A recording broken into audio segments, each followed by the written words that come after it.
እግዚአብሔር ለአባታችን ለአቡነ ገብረ መንፈስ ቅዱስ የሰጠውን እጅግ አስደናቂ ቃል ኪዳንና አባታችን ወደ ኢትዮጵያ ምድር እንዴት እንደገቡ የሚያስቀኝም ታሪክ ዛሬ በዚህ ቪዲዮ ይዘን መጥተናል።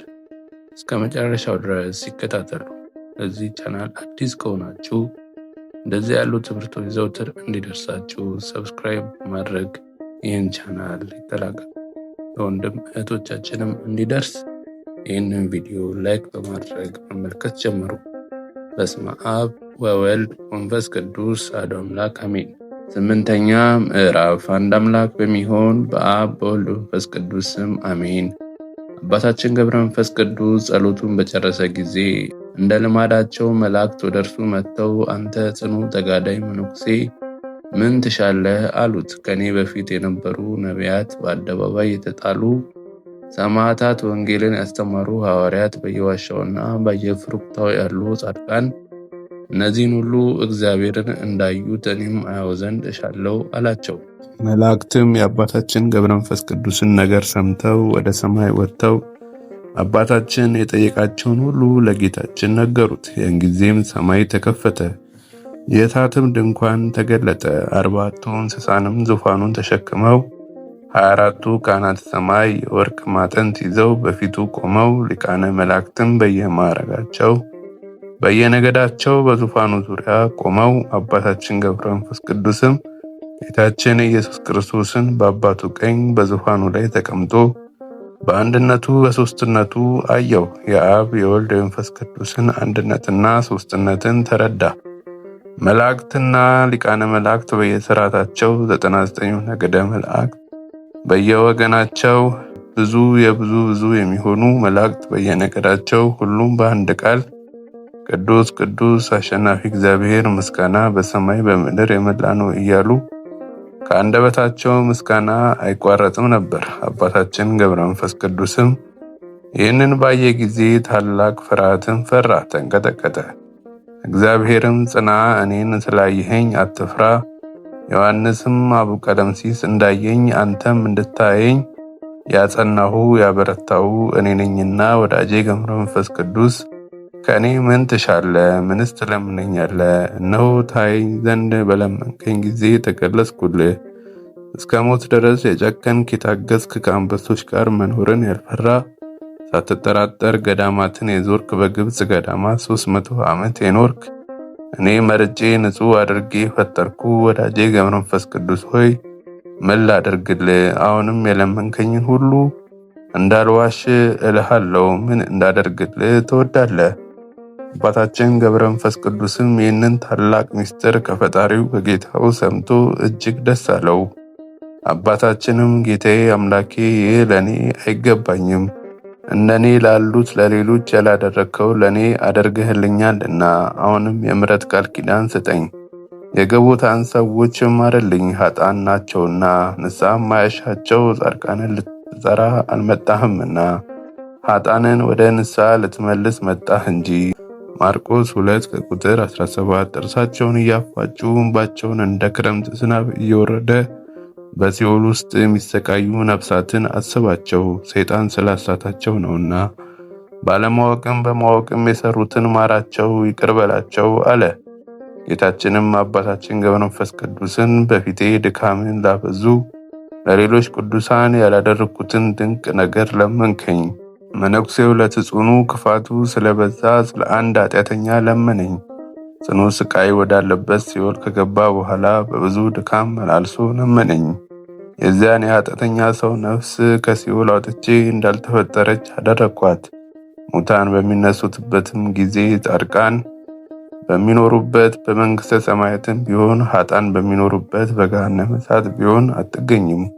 ወዳጄ ገብረ መንፈስ ቅዱስ ላንተ ግን እንዲህ አይደለም። እንደ ቸርነቴ እምርልሃለሁ እንጂ መታሰቢያን የሚያደርጉ ስምን የሚጠሩ ኃጥአንን ሁሉ እንደ ቸርነቴ እንደ ይቅርባይነቴ እምርልሃለሁ እንጂ እምቢ አልልህም። እንደ ይቅርባይነቴ እምርልሃለሁ እንጂ እምቢ አልልህም። የለመንከኝን ሁሉ አደርግል ዘንድ በማይታበል ቃል ኪዳኔ ሰጥቻለሁና አለው። አባታችን ገብረ መንፈስ ቅዱስም ይህንን ቃል ኪዳን ሰምቶ በግንባሩ ወድቆ ሰገደ። ሰማያንም መላእክት፣ ምድራውያን ጻድቃን፣ ሰማዕታት ይህንን ሰምተው ደስ አላቸው። ለአምላካችን ለፈጣሪያችን ምስጋና ይገባል። ቅድመ ዓለም የነበርክ ዓለምን አሳልፈ የምትኖር ሃሌሉያ ብለው አመሰገኑ። አባታችን ገብረ መንፈስ ቅዱስም ጌታዬ የምትምርልኝ ምን ያህል ነው አለው። ጌታም በዕድሜ ልክ በእያንዳንዷ ቀን ሺህ እምርልሃለሁ አለው። የአባታችን የገብረ መንፈስ ቅዱስም ዕድሜው ከተወለደበት ቀን ጀምሮ ይህንን ቃል ኪዳን እስከተቀበለበት ቀን ድረስ 300 ዓመት ሆኖት ነበር። ጌታችንም የመላእክት አለቆችን በሲኦል ውስጥ በእሳት ሰንሰለት ታስረው ያሉ ነፍሳትን ፈታችሁ አምጥታችሁ ለአባ ገብረ መንፈስ ቅዱስ ስጡት አላቸው። 7ቱ የመላእክት አለቆችም ኃጥአንም ወዳሉበት ወደ ሲኦል ወረዱ። በዛች ሰዓት በኃጥአን ላይ የሰለጠነ አብድልማኮስ የተባለ የሲኦል አለቃ መጣ። 7ቱ የመላእክት አለቆችም በአባታችን ጸሎት የዳኑትን የገቡታ ሰዎች ከሲኦል አወጣቸው።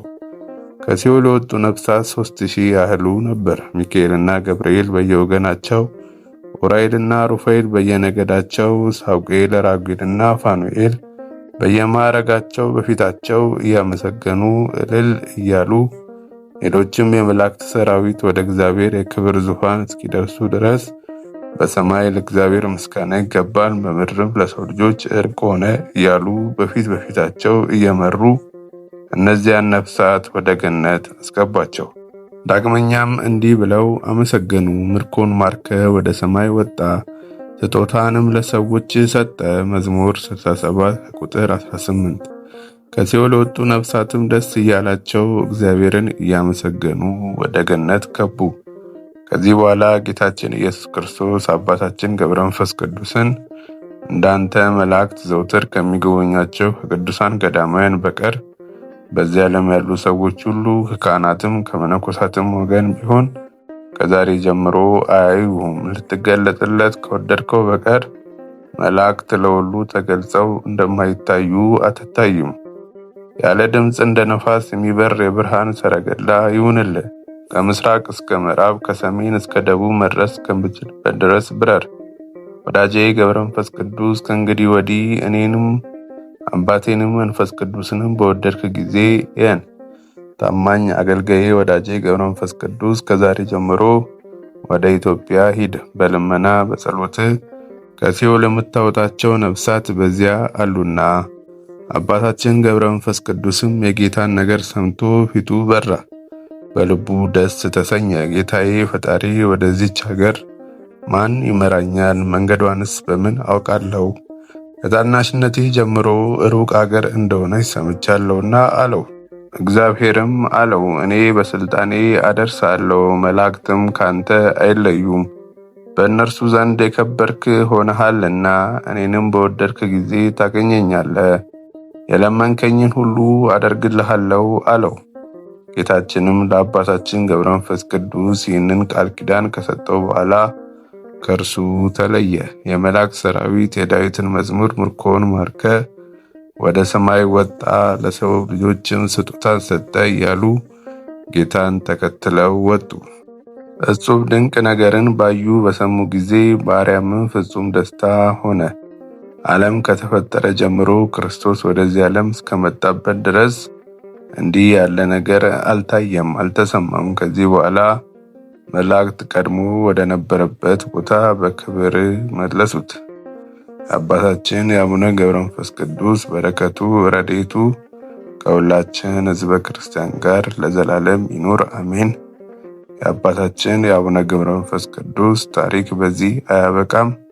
ቀጣይን ታሪክን ለመስማት እናንተ ከወዲሁ ሰብስክራይብ እያደረጋችሁ ጠብቁን። ወስብሐት ለእግዚአብሔር ወለወላዲቱ ድንግል ወለመስቀሉ ክቡር። ይቆየን አሜን።